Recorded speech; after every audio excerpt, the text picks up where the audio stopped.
Good morning, everyone. Lots going on as usual. And I'll remind you, sign up at CanadaReport.co for the newsletter. I send out a weekly newsletter and sign up for it just in case YouTube cuts me off. I'll be able to communicate with you about where I'm posting next. But I usually post to Odysee and BitChute and Rumble. But it's nice to stay in touch. As well, you can join the forum. There's lots of interesting conversation going on in the Protest Ideas forum, and there's lots of interesting conversations going on all over the forum. So join us there. It's quite active. It's quite active. So that's good.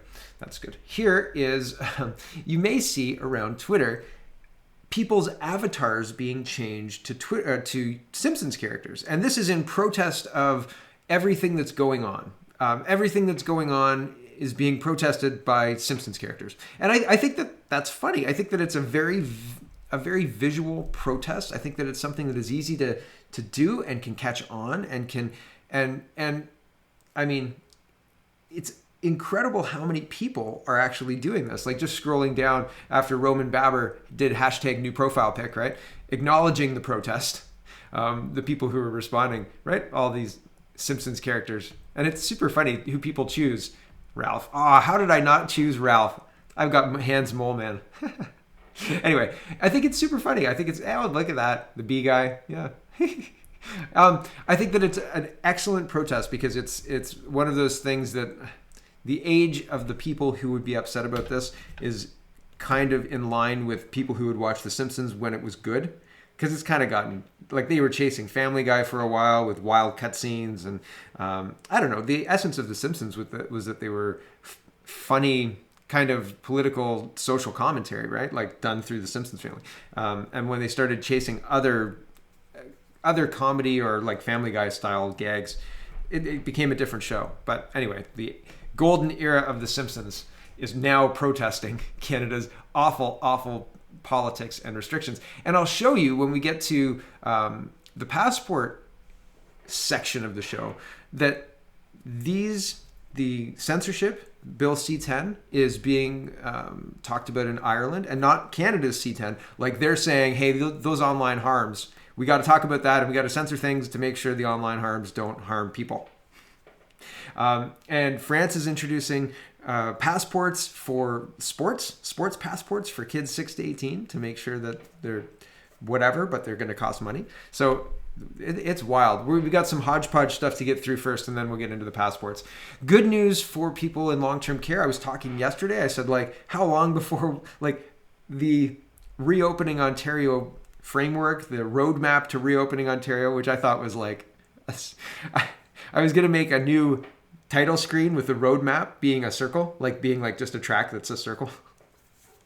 The roadmap to back to normal is right back to where we start, right where we are, back in lockdown, back in a ridiculous new framework that nobody's used to, and like changing the rules again, etc.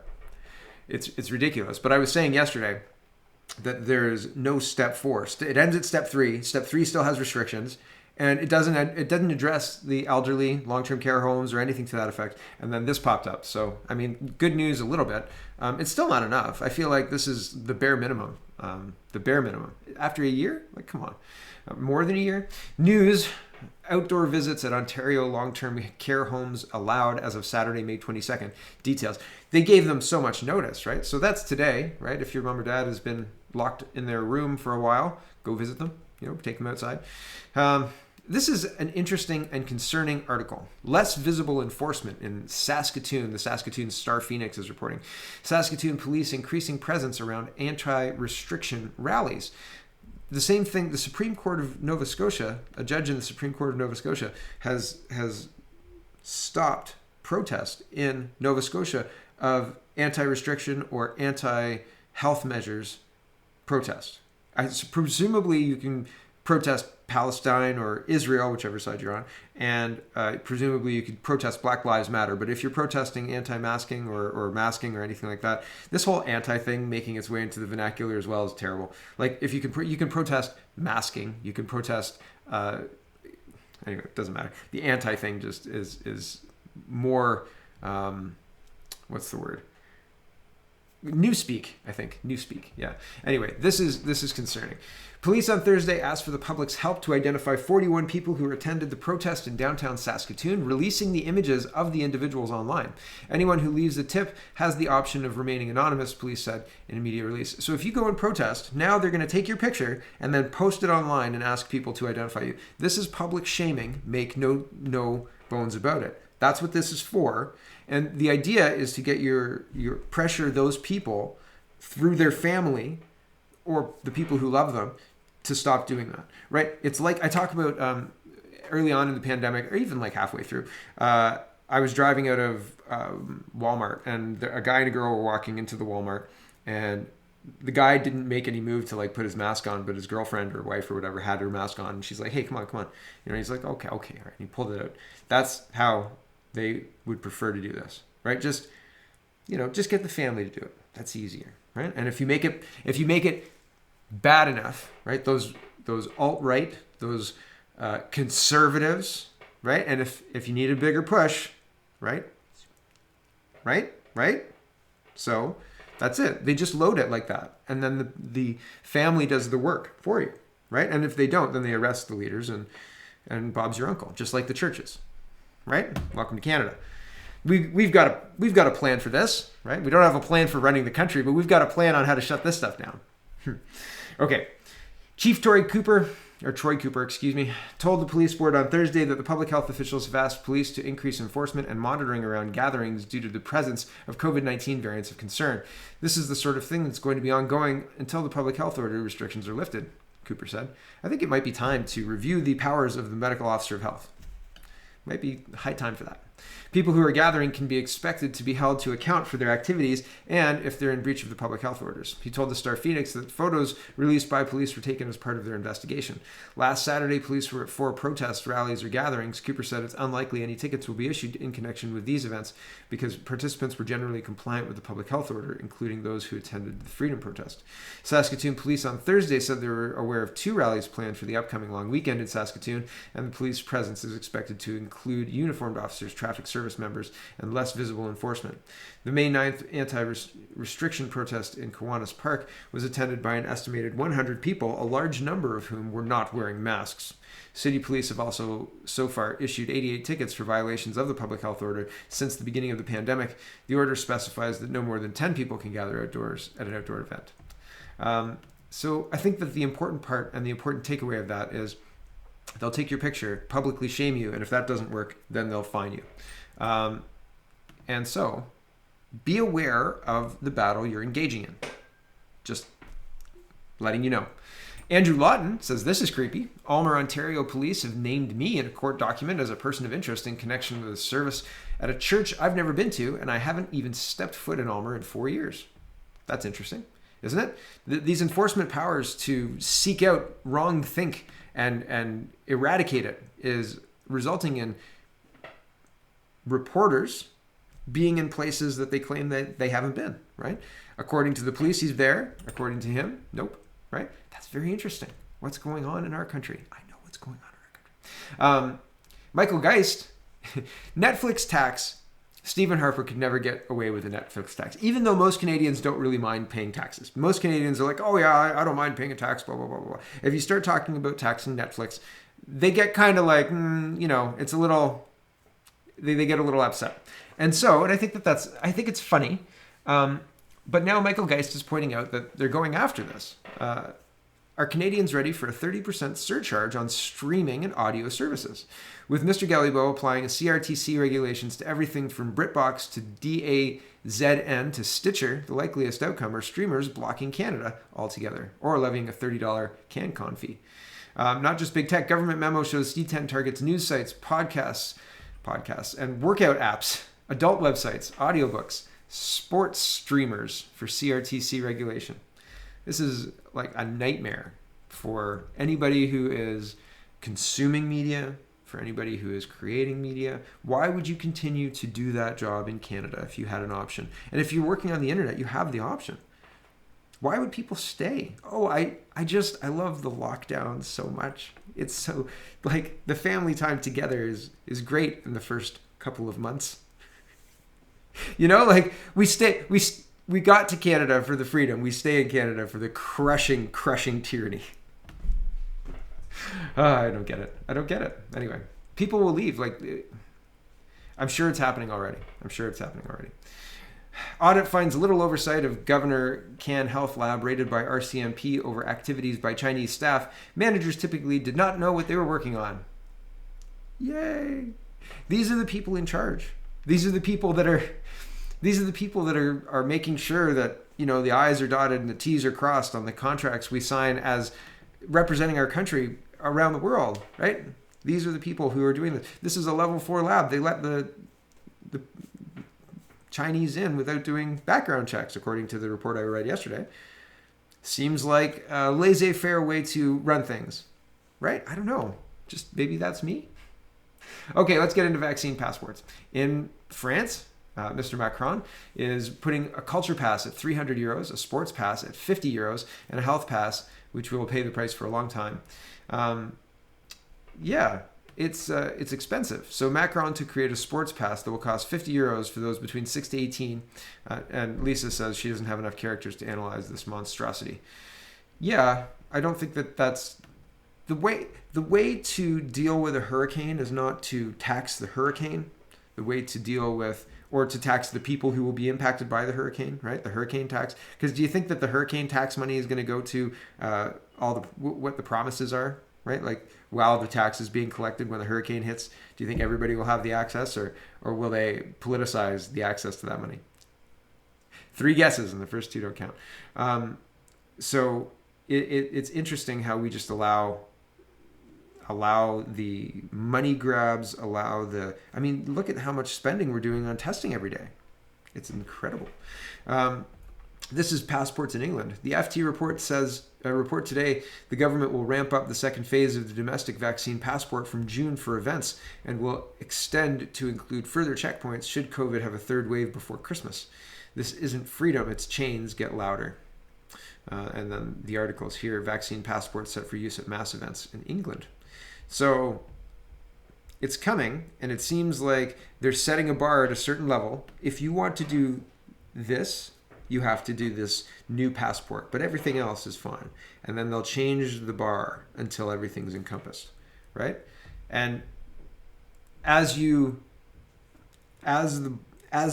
restrictions and the passport is introduced at the top, as they lower the bar and as you hit those points where you can't do something because of the passport, they'll get compliance of a lot of people. A lot of people will just comply.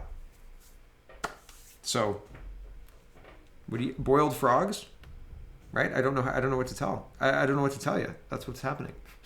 That's what's happening. Peter Rowan says, I reckon Ireland is being used to see just how far they can push before people say no more. They're destroying major industries here as they pay the workers buttons to stay home and keep their mouths shut. How much longer are we going to tolerate this, folks? How much longer are we going to stand by and watch these morons destroy our country? Well, at least it's not just Canada. Right? Here is, and you know what else isn't just Canada? Here is an Irish Joint Committee on Online Harms. See if this language sounds familiar to you. There might be some keywords that sound like you've heard them before. Just listen to this. He's got a very slight accent, but you should be able to hear it. Here you go. I'm finally going to just touch on the issue of online harm. The real-world consequences of online behaviour have never been more apparent. From the increasing evidence of misuse of online data in the electoral process, to the consequences of online bullying and hate speech, to the increasing blurring of editorial and the commercial, and the insidious rise of misinformation and fake news, online harm is no longer an abstract issue. It is a material risk to the well-being of citizens, societies and nations. RT therefore welcomes the ambition to create a greater monitoring and enforcement around online harm in this bill. RT notes that it is not proposed to define harm online content as a singular concept, but rather the approach of the general scheme is to enumerate definitions of categories of material considered to be harmful online content. And RT would support and agree with this approach. So, it's not everything. And here's the funny thing. This is meant to make sure you don't think it applies to you. Make sure that you think that this thing doesn't apply to you. It applies to the big guys. It's going to be helpful. You have to be on board with it. You have to be willing to say any resistance to this is crazy. You'd be crazy to disagree with this government. They're trying to help us. They're trying to save us from all of the online harm. The internet has existed for 25 years, right? 27 years. More, if you like, I mean, but in its kind of current form, like if you look at MapQuest and like 1995 to now is kind of the modern internet with people, end users, right? Can you point to the harms that the internet has caused with the hate speech and the things that this guy's talking about, or the things that Mr. Gallibo is talking about, that all of a sudden now we need to suspend Canada's Constitution, Canada's basic charter rights, in order to keep us all safe from those evil online bullies? Because they say things on Twitter that make some people uncomfortable? That's where we're at. That's where we're at. And they're legislating it. And they're selling it to the general public. And they have a media campaign ready to go to back up exactly what they're selling. And they'll find people to highlight to make their point, right? And whether those people actually exist, whether those people actually believe the things that they're spouting on Twitter or whatever, they'll use them and they'll hold them up as an example to justify pushing this garbage through. That's how politics works, I guess. Right? Anyway, online hate speech. No federal law allows the government to mandate COVID-19 vaccines passports. Privacy Commissioner Daniel Theron said yesterday, so far we've not been presented with evidence of vaccine effectiveness to prevent transmission, he said. It's an encroachment on civil liberties. I don't think that matters. This is Blacklock's reporter that says basically all of that same stuff. This is the free version. I think that it is interesting when you have people like the Privacy Commissioner saying, no, it violates, it's an encroachment on civil liberties. He doesn't say it violates, it's an encroachment. Is an encroachment acceptable in a free and democratic society? Well, what's the test for encroachment, right?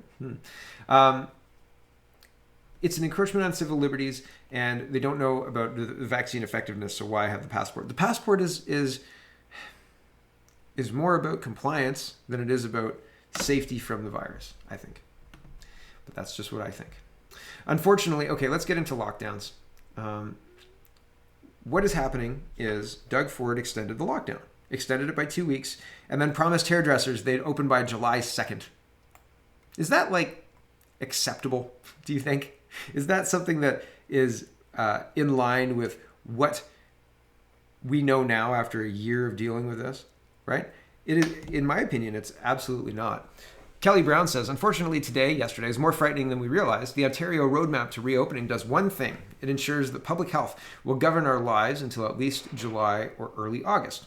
What gives them license to govern our lives, or which gives them license to govern our lives into next fall and next winter?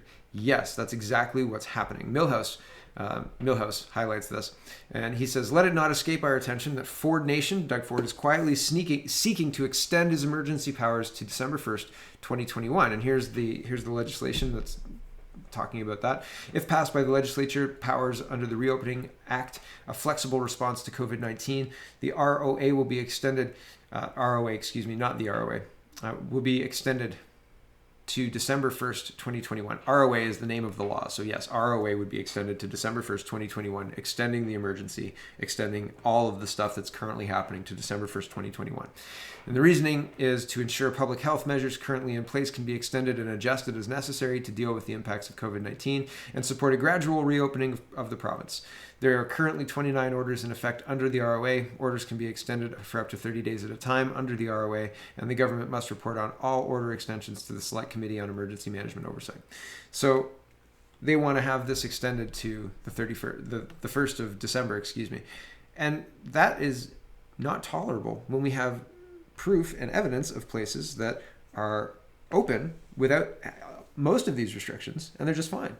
So why are we being forced to do this? I think it's for the end goal of passports. I think if we open, we won't allow passports to come to fruition.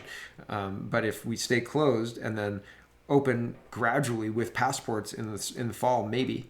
I don't think so. I think they'll probably try and lock us down in the fall as well. Or lock down anybody who doesn't have the vaccine until they've got the vaccine or whatever, which is coercive. And it's not appropriate for our democratic society. Not at all. It does not comply with the Nuremberg Code. Here's another picture of the same report. The link to the original is here as well, just in case you're looking for the link to the long report. I reported on it yesterday, but I forgot to highlight that part, and that is important. Ian says Ontario emergency orders being extended to December 1st. He says 31st, but December 1st should show you that they have zero intent of ending this nightmare. Yeah. And the problem isn't that people can live around this, because I'm going to show you that people are going up north.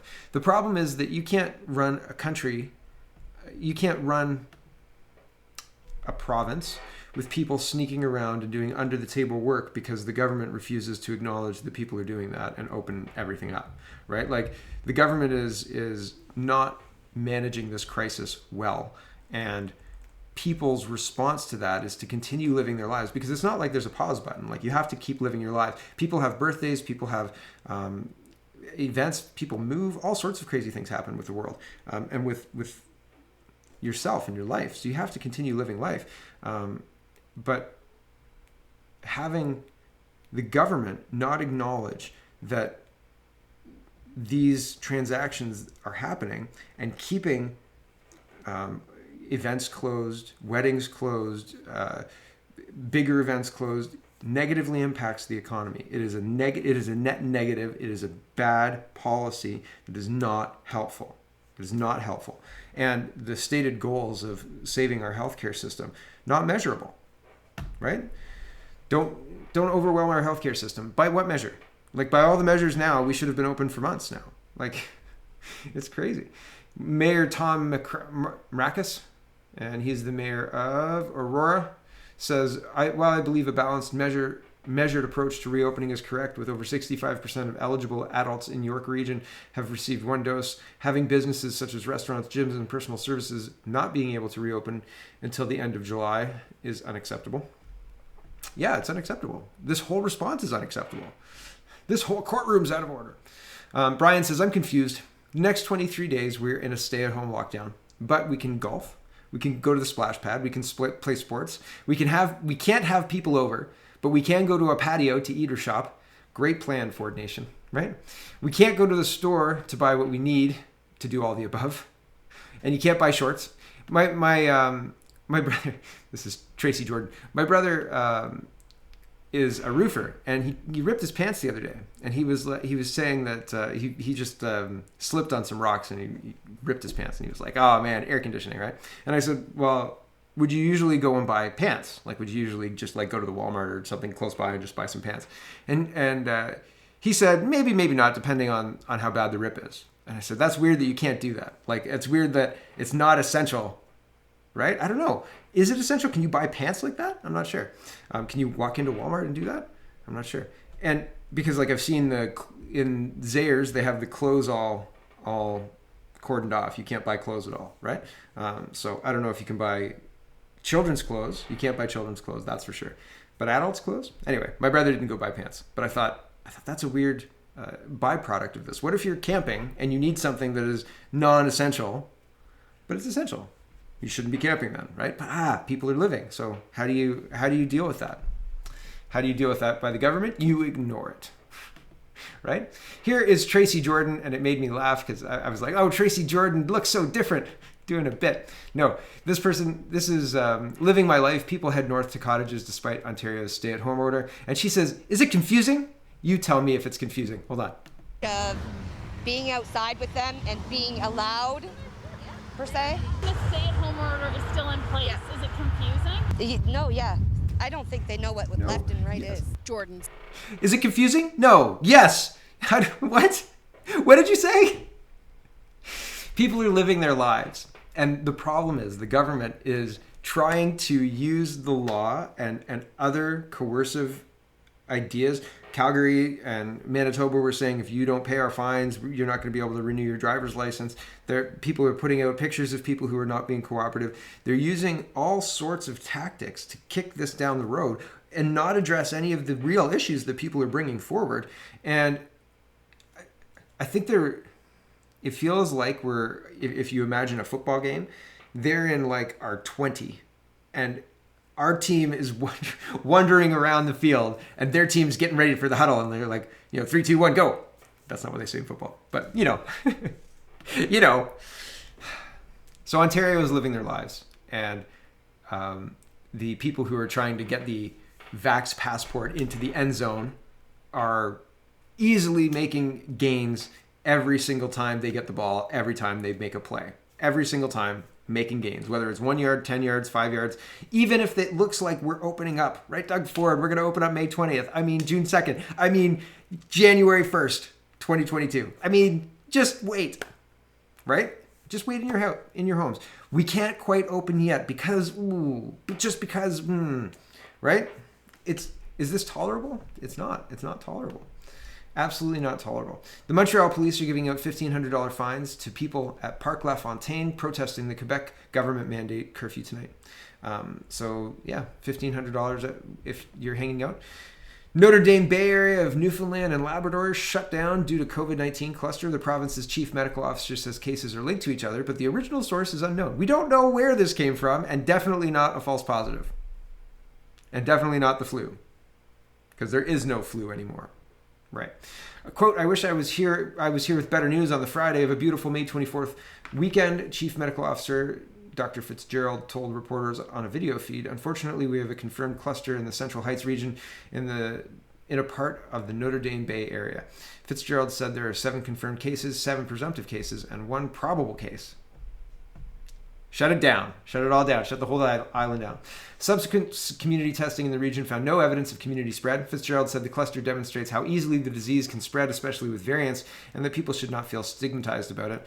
COVID is still with us, and as I've said many times before, you can do everything right, and you can still catch COVID, and you can still spread it. She pleaded for anyone who has even one cold or flu-like symptom to arrange a test.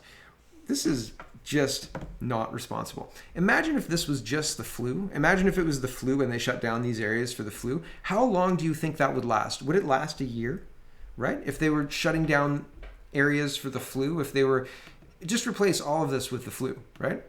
Would it last, or would people say, no, nope, not happening? I don't think so. CTV says, emergency alert sent Friday to remind Manitobans to stay home. So there's an emergency report or emergency alert sent to remind people that they have to stay home in Manitoba over the May 24 weekend. Incredible. Incredible. Has anybody been mapping the holidays for Canadians and restrictions over those holidays and the announcements of restrictions coinciding with those holidays? It's interesting because we had to sacrifice Thanksgiving to save Christmas. We were supposed to sacrifice Labor Day for school or something. There's all sorts of, pretty much every weekend it was like, don't get together with your family. It's really bad if you get together with your family. I think that they're just worried about people talking about what's going on and saying, you know what, maybe I'm going to change my avatar to a Simpsons avatar. Having failed to substantiate the basis of a pandemic emergency, accurate COVID test methodology, safety and efficacy of experimental vaccines, override of constitution and democracy, accountable business case for the Great Reset, we now leverage our heritage. Jason Kenney is saying, we'll go ahead with the stampede if the spread comes down and the vaccine numbers go up. I think we can have an amazing Alberta summer, particularly starting in July. So the Calgary Stampede is supposed to go ahead on July 9th to July 18th, but it sounds like there could be a caveat there. There might be maybe it doesn't go ahead. Maybe not. I hope it does go ahead, but it seems like every time there's a big event, or supposed to be a big event, there's a reason for it not to happen. And it's totally out of the control of the politician. It's just somebody else's fault, the medical officer of health. And the medical officer of health says, you know what? I'm sorry. It's just these numbers here. If these numbers were just a little bit better, we'd have our normal lives back. And then somebody says, what about Florida? What about Texas? And then the medical officer of health says, stop being aggressive and hostile. And then they end the conference. Because that's how we roll in Canada. We don't answer questions we don't like. We learned that from the Liberals, right? Yeah, sorry about that. We got some hostile questions and we ended the news conference for everyone's safety. Mike Yardley says, this is a bit of 1984. We live in 1984. And the problem that I find with this is not that Twitter is sending out letters saying that they're concerned about people. It's that they'll use that as evidence or as an example of why the person needs to be isolated and re-educated for some reason. For any number of things, just to get them in line with what the accepted right think is for the era that we're in, right, currently. Mike Yardley says, I find it extraordinary and a bit scary to be emailed by Twitter about my mental state because of my writing here. Apparently, they've emailed others too. This is reminiscent of the old USSR. It may be well-meaning, but it crosses a boundary. Meantime, AstraZeneca stuff apart, I'm just fine. Mr. Yardley got blood clots in his legs after his first AstraZeneca shot, and he's been trying to rectify that situation and get it properly diagnosed since he got that shot. And you can look at that through his Twitter history if you're interested. Dennis Rancourt is a Canadian guy, and he says, I think he's a Canadian guy anyway. He says, this is a new one. Twitter tells me that it is concerned about my mental health. Is this a weasel corporate behavior by Twitter? Or is this weasel corporate behavior by Twitter? And here, I thought you'd be interested in seeing the letter that Yardley was talking about. It says, hello, Dennis Rancourt. It's a public thing. Twitter's a public thing. We're writing to you because a concerned individual has recently alerted us to potentially suicidal or self-harming comments posted on your account. In difficult times when you need someone to talk to, it may help to speak to professionals who can assist you in coping with your current circumstances. If you're having thoughts of self-harm, suicide, blah, blah, blah, blah, blah, reach out. Our safety center has a list of resources. And then he says, interestingly, the link they provided doesn't exist. That's weird, isn't it? It's a little strange. Maybe well-meaning, maybe written to be sounding caring, but is this a line that companies should cross? I don't know.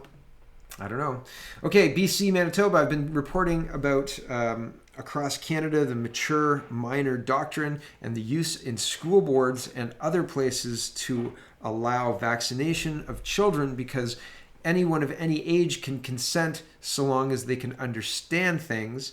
But how can a child who is not able to sign a legal contract be mature enough to understand the implications of and risks of this particular vaccine when literally nobody does? I think there's current arguments going on about it, but nobody could accurately say, here is a well-sourced, linked list of all of the potential side effects of this vaccine for these age groups and for pregnant women and for males and females and so on. I don't have that. And if we had that, and that could be presented to a 12-year-old and explained to them accurately, I still wouldn't agree with it. Not a chance.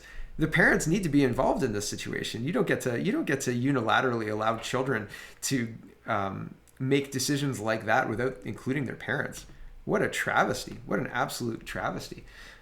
This is what BC is doing. BC, Manitoba, and Nova Scotia allow children as young as 12 to consent to an experimental injection that is raising alarms around the world by pediatric specialists, and parents may never find out. Okay. So the immunization records, the BC HealthLink says the immunization records of any child who gives their own consent will not be shared with the parent or guardian unless the child gives permission. So the Great Reset is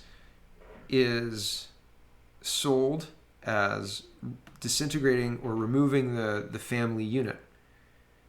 This is allowing the government direct access to your child to allow an immunizer to assess your child's capacity to make a decision outside of the parental-child relationship.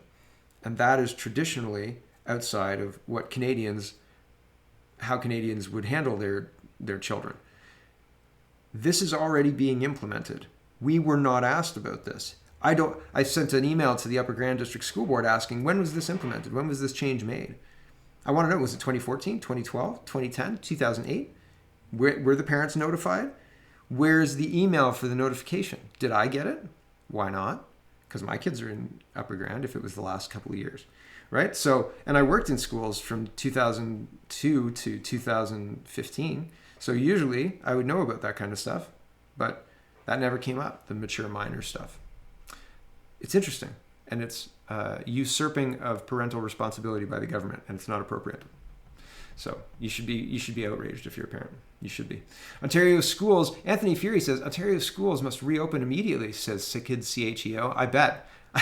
Man, do I not trust sending my kids to a school that is desperately trying to make it just A-okay to ask any kid of any age, do you want to have this shot? We'll give you this Twitter or this Spotify account for a year, and here's a Google Home. What else do you want? You want some ice cream? Here's some ice cream. Like coercion, and we don't have to tell your parents. Wink. Get in this van, kids. We're just going to give you a quick injection and some candy. Like, there's nothing wrong with this. Don't tell your parents. Anyway, I'm not sure I agree with Anthony Fury. I think at this point in time, maybe the government should keep their nose and their filthy, rotten hands away from my children. Right? I have absolutely no faith in this government whatsoever at all. Yesterday as well, this is the justice.gc.ca talking about the consent to treatment legislation, talking about mature minors, and talking about how it works. It says in Ontario, Prince Edward Island, and the Yukon, all people, including children, are presumed capable of consenting to treatment. Age is not mentioned in the legislation. This presumption can be rebutted when a child or an adult is unable to understand the information that is relevant to making a decision about treatment. Other jurisdictions provide an age at which the child is presumed capable of consenting to treatment. In Manitoba and Newfoundland and Labrador, the age is 16. Children 16 and over are presumed capable of consenting. Children under 16 are presumed incapable. This means that children under 16 may consent to treatment where there's evidence to establish capacity. So this is all in line as well with the gender hormone therapy, the gender transition stuff that's happening in BC with the father who was jailed for misgendering his child. The ability of people in positions of power and trust, like school boards, like counselors, I was one, honestly, are being abused or being used to sell stuff like this to kids. And then they believe that they're helping the kid embrace their true self while cutting out the family. This is not appropriate. Like, if you're going through something like that, your parents would generally want to be involved. And if the parent says, well, hold on, this is a big deal and maybe we should look into this more, blah, blah, blah, they're being cut out, and being cut out legally by the government. So yeah, I'm hesitant to get behind this. Schools need to open. We need to have a discussion with the school unions and the school administrators and the school boards to remind them that critical race theory is being banned across the US and a bunch of different states, and it's damaging. To remind them that they're not gender warriors for whatever reason, and their job is not to evangelize gender theory or gender critical theory or critical gender theory, but they are. And then maybe we can talk, and then get the masks off the kids, and then maybe we can talk about sending the kids back to school. Because what's happening in schools is worse than the expectations on prisoners.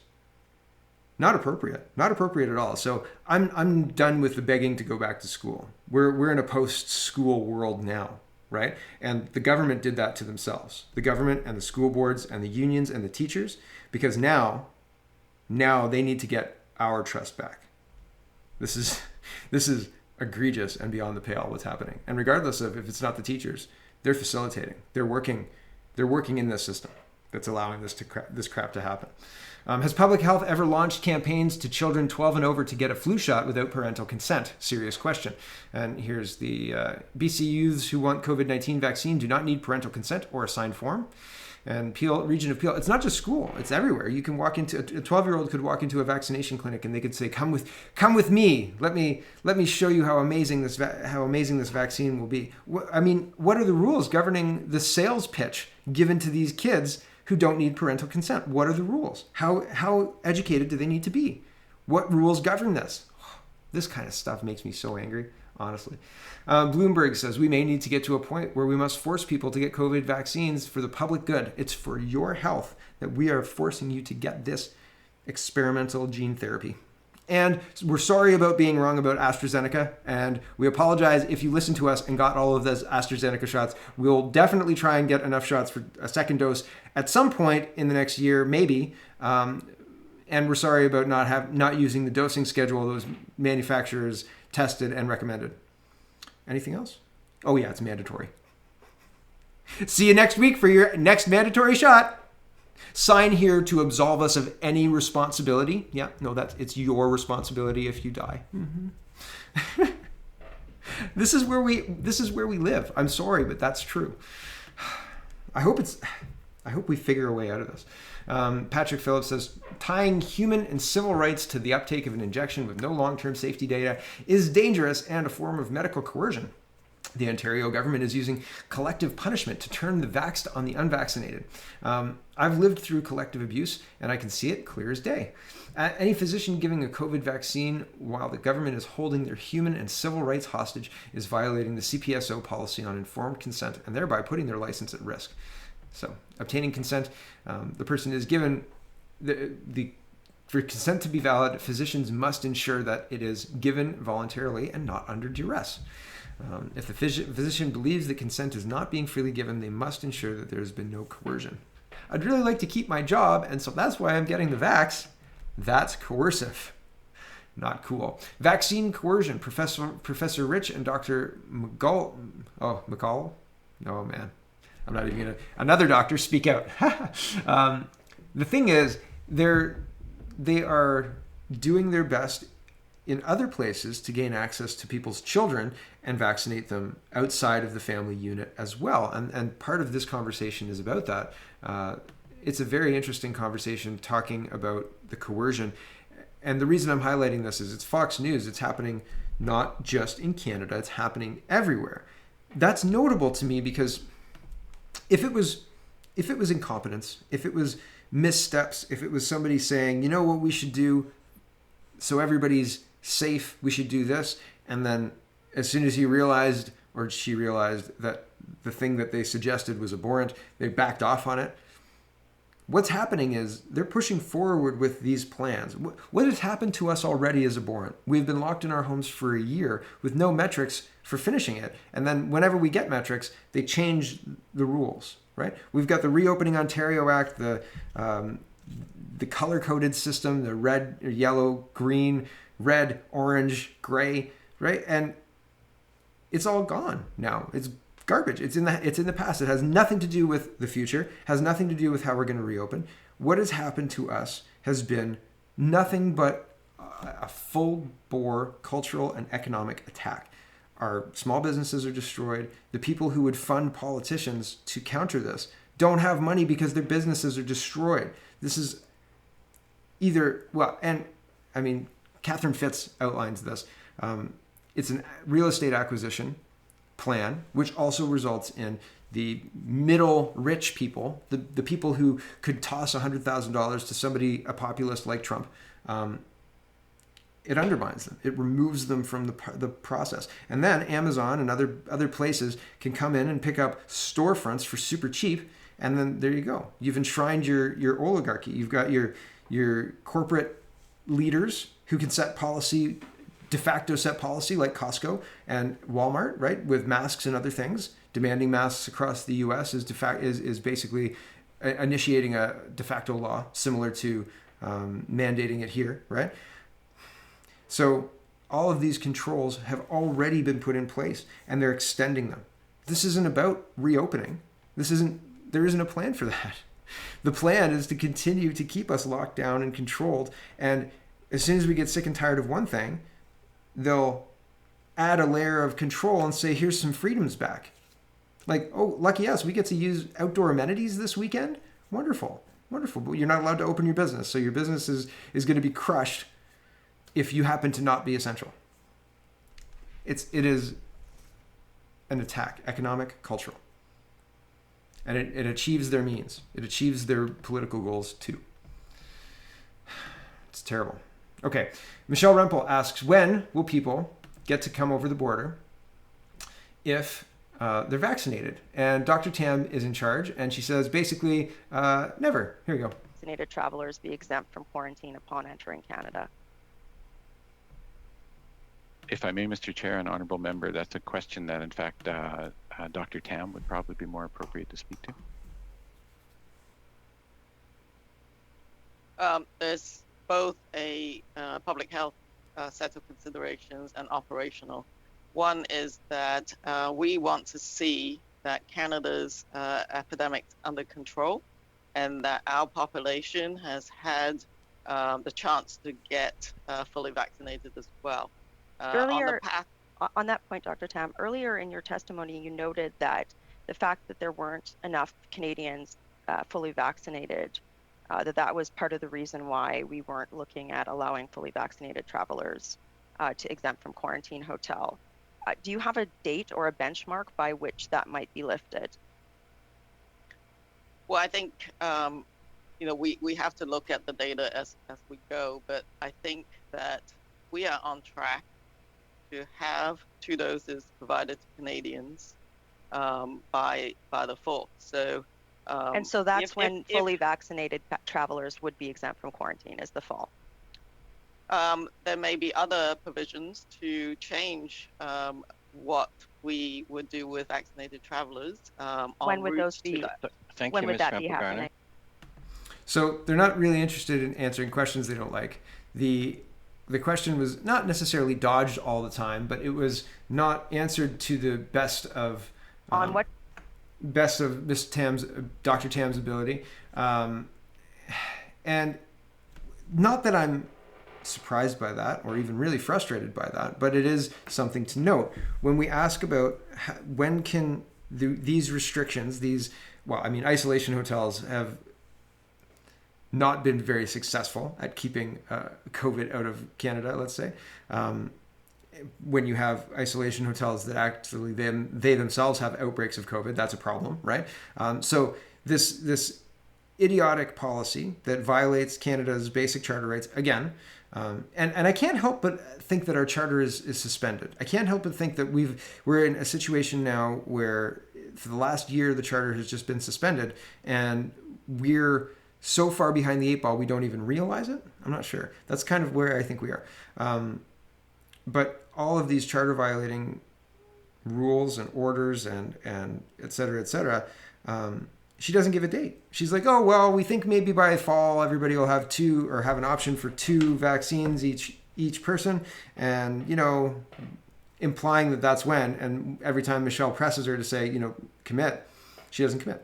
So what are you going to do? What are you going to do? I can only assume that what is going to happen is we will not be opening up at all. And I don't have any indication. The longer this goes on, the less likely opening up seems. And it's funny because people think, oh, wow, they couldn't keep this carrying on for much longer. Well, they are. Pretty well, actually. It seems like they don't have much of a problem saying, you know what, guys?